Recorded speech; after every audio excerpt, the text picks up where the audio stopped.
About 3 months ago, the sweet family from across the hall moved out and we got a new neighbor. His name is David, and let's just say he's interesting.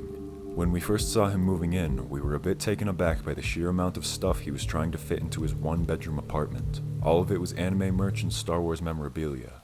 It definitely gave me hoarder vibes, but that wasn't my business. When the moving trucks left and a few days had passed, my roommate and I knocked on his door to give him a welcome to the neighborhood gift basket with some baked goods, dog treats, and poop bags for his dog, as well as some seasonal candles. Later on, we would learn that doing this would be a big mistake. After that day, David started to get creepy. It started out innocent enough. He would come to the door whenever he heard me or my roommate coming or going to have a quick chat, or he would come over regularly to ask for sugar or salt or toilet paper. Sometimes he would come over and ask if we could watch his dog, but within the past 2 weeks, things have really escalated. 2 weekends ago, we were out late partying at the bars near the Braves Stadium. We ended up getting home at around 3 a.m., only to find David sitting at the top of the stairs waiting for us. He acted all upset, asking us where we had been, and he requested that we tell him if we were planning to be out past midnight. I laughed in his face, and he called me a mindless Stacy. I'm still not sure what that means. He also asked for access to our Ring camera so he could make sure we were safe. We laughed at him again and went into our apartment. And here's the scary part. We checked the Ring camera the next morning. He had sat outside his apartment staring at our door for the rest of the night. When we saw that, we contacted the complex to let them know that our new neighbor was acting crazy. They told us to contact the police, so we did. The police told us to contact them if he made any threats, but since we lived in a shared space, they couldn't do anything unless he entered our apartment or threatened us. I assume the complex said something to him after that, because he left us alone for the next 5 days or so. This week, he is out of control. He is constantly sitting outside of our apartment. My roommate has started leaving for work an hour earlier just so that she doesn't cross paths with him. I can't leave the apartment during the day because he's constantly waiting outside for me. He has asked me out, left love letters on our door, on our cars, and in our mailbox. I told him once that I wasn't interested, and he told me that he would kill himself if I didn't go out with him. Of course, I don't have that in writing, so the police won't do anything. He has also put up a Ring doorbell of his own so that he can track all of our movements, and he will leave really creepy notes when we're gone, so we'll find them when we come back. We tried meeting with our landlord, but unfortunately he wasn't willing to work with us as much as we hoped. He refused to remove David from his unit, and since we didn't want to spend a ton of money to move, we asked if we could move our unit in the complex. The landlord offered us a 1-bedroom unit on the terrace level, so my roommate and I would have to share a room in what was basically the basement of our building. That wasn't very ideal. We spoke to the police, and they said that the notes and letters weren't enough to get someone on stalking or harassment, especially because he lives literally 3 feet away from us. They did keep the Ring videos, however, and said that they would contact us sometime this week after they reviewed all the footage. My roommate and I have both moved in with my parents for the time being. It really sucks spending $2,000 a month on a place you can't live in, and we're actively looking for other apartments, but money is tight since we would have to buy out the current lease and pay to start a new one. This is probably the last time I will ever get a welcome gift for a new neighbor.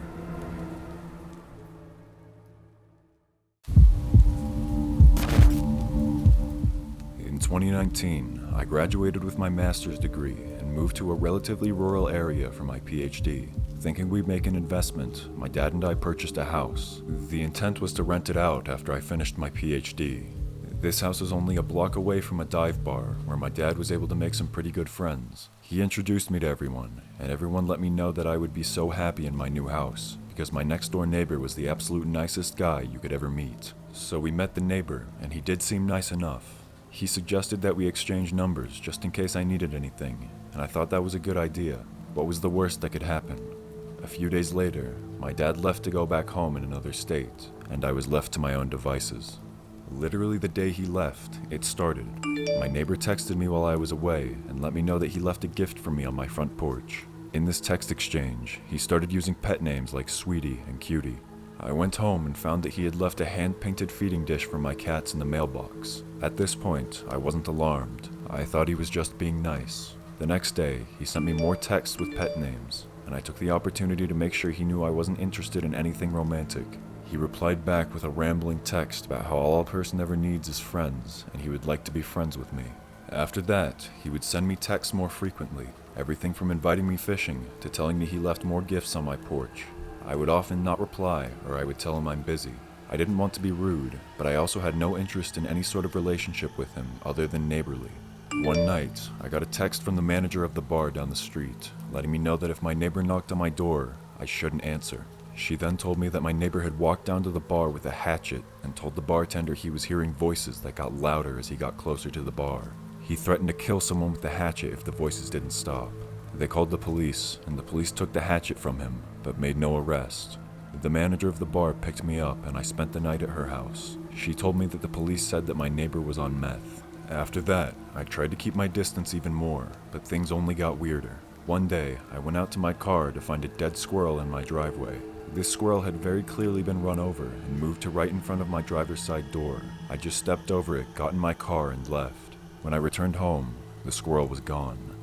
Shortly after, I received a text from my neighbor. It said, "Someone or something put a dead squirrel in your driveway. Don't worry, I moved it for you." I felt like this was a weird way to word this, and I suspect that he was the one who put the squirrel there in the first place. Another time, I walked out of my house to see that he had placed an unspent shotgun shell on the bricks in his front yard. He came out and told me that it was to serve as a warning for anyone walking between our houses. For the next couple of months, I did my best to avoid him. He would text me, inviting me over, and I would come up with an excuse or just ignore him completely. I wanted to remain cordial since he was my neighbor, but it was getting very annoying and I was getting very uncomfortable. He would text me as soon as I got home, telling me that he was watching me come and go from my house. Eventually, I got fed up and I stopped responding completely. Less than 2 weeks after I stopped responding completely, he threw a 50-pound flower pot at my front door. One of those big concrete planters. I called the police, who advised me to get a stalking no-contact order. A few days later, I was watching the TV when a notification popped up that my neighbor was trying to cast a video to my screen. I declined it twice, and I filed another report with the police. During this time, I started the process of getting a stalking no-contact order. I went out of town for a conference, and during that time, someone had attempted to break into my home. I had an ADT security system, so while they didn't succeed, I was aware of the attempt. After the conference, I came home to the entire world shutting down because of COVID. I was trapped in my home 24/7 with my stalker neighbor next door. Luckily, court proceedings for protection orders didn't stop. Right before court, he sent me a text telling me he was sorry for what he had done, that he could tell when he saw me that he made me uncomfortable. Then he went on to tell me that my hair had gotten longer and I looked beautiful. I went to court and provided all the evidence I had. I also told the judge that I suspected he had attempted to break into my house while I was out of town. The kicker is, he didn't deny any of it. Actually, he told the judge that he took full accountability for everything. He said he was in recovery and trying to turn over a new leaf. He didn't oppose the protection order at all. So, in March 2020, I actually received the stalking no-contact order. Everything was pretty quiet for a while. I mean, he did some weird stuff, but that's because he's a weird guy. It wasn't anything that made me fear for my safety. That is, until he got on drugs again. We found an unspent shotgun casing in my flower bed, consistent with the one he had previously used to send a warning. This occurred a couple months after I started dating my boyfriend, and I suspect it was a warning to him. After this, and for a variety of reasons, my boyfriend moved in with me. New Year's 2021, I was awoken to yelling. I turned on my security cameras and got footage of him sticking his head out the window and screaming obscenities at my bedroom window for about 7 minutes. He said he was going to blow up his own house with his gas line. I called the police, who responded. They told me that he never said my name, so they can't prove it was a violation of the protection order. The officer said, and I quote, "There's nothing illegal about yelling in your own house." They left without ever speaking to him. All I could do at this point was do my best to avoid him. I parked on the street because my driveway is pretty close to his front porch. I got used to living with my curtains drawn. I always made sure my cameras were charged, all 5 of them. Because of him, I had spent over $1,000 on cameras. Every inch of my yard was covered. Since then, he's been seen by me and other neighbors talking to people who aren't there, going outside and screaming nonsense. All of this basically brings me to last week. In the morning, I was getting ready for the day when I heard screaming. I turned on the cameras and got footage of him walking around the alley behind my house screaming, "Are you proud? How about I get my shotgun? I'll get everybody all fired up." I called the police. Once again, they didn't charge him with a violation of the protection order. Instead, they gave him an ordinance violation for disturbing the peace. The police told me that it seems like he's off his medication again. And that was that. They left. Last night, I was woken up to hammering outside my window at 1 a.m. my neighbor was out there cutting down the privacy fence, horizontally. I called the police for a noise complaint, and they just told him to stop, and that was that. As I write this story, he's standing outside continuing to horizontally cut down his privacy fence. That means the fence only stands about 3 feet tall now. This was the one thing that made me feel relatively safe about hanging out in my backyard, and now that's gone. All of this to say, I'm tired. I just want to live in a house where I can be sure my neighbor won't try to kill me, where I can feel confident he's not going to try and break in. We're trying to buy a new house to move, but it's difficult. As a PhD student, I don't make very much money, and renting won't work because I have 4 cats, and finding a place to rent with so many animals is difficult, if not impossible. My dad has agreed to co-sign on another mortgage, and I've gotten a second job. We should be able to save up enough money within a few months, but until then, I'm stuck.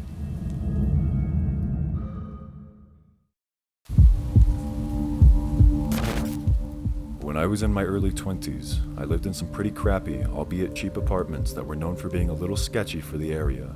There was this neighbor that always seemed to be listening to James Brown and Motown, so even though he seemed a bit off, I thought he couldn't be that weird if he's chilling to some old school music.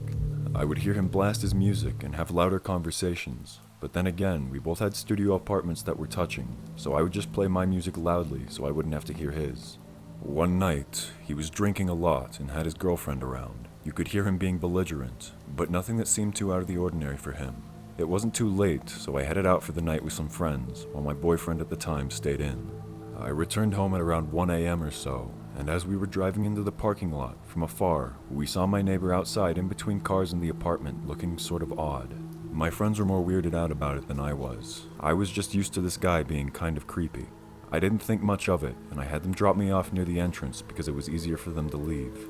To get to my apartment, I had to walk by my neighbor's apartment. I could no longer see him in the parking lot. When I began to pass his apartment, my heart dropped.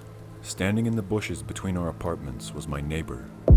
It seemed like he thought maybe I couldn't see him because it was so dark. He was standing as still as a statue. I waved at him and mumbled hi to let him know that I saw him and not to try anything. No one was outside at this time because it was a weekday in the middle of the night. After I acknowledged him, he stepped outside of the bush and came into the dim porch light. Never in my life have I looked into eyes like his were at that moment. They were widened, dark, fully dilated, just like a wild animal. He didn't say anything, but he gave me a bone-chilling look, and I ran into my apartment immediately. My boyfriend was drowsy since it was late, and the neighbor's music was so loud it kept him up. He also said he heard a ton of noise and arguing earlier, but he didn't think anything of it. That night, we heard weird thumps and sounds that sounded like furniture was moving. It weirded me out knowing my neighbor was awake, especially after the state that I viewed him in. The next morning, the cops were outside banging on his door. I was partially relieved to see them, but then I became super scared of why they were there in the first place. They took him away in handcuffs, and shortly after demanded to be let into our apartment, and asked me when the last time I had seen or talked to him was. I told them about last night, the arguing, the noises, the frightening encounter and the thumping that we heard all night. What I found out the next day will make my stomach turn forever. The next day, the groundskeeper told me that my neighbor had brutally murdered his girlfriend that night, dismembered parts of her, and dragged the rest of her body near the train tracks that were right behind our apartments. It hit me in that moment that the cold, primal, wide-eyed look that I saw on his face that night was the look of a person who had just killed another human being in a very vicious, disgusting way. I felt so sad for the woman. She didn't deserve to go like that. To this day, my stomach turns thinking about how close to death I could have been. I moved into a different apartment right after because it was too much thinking about what had happened.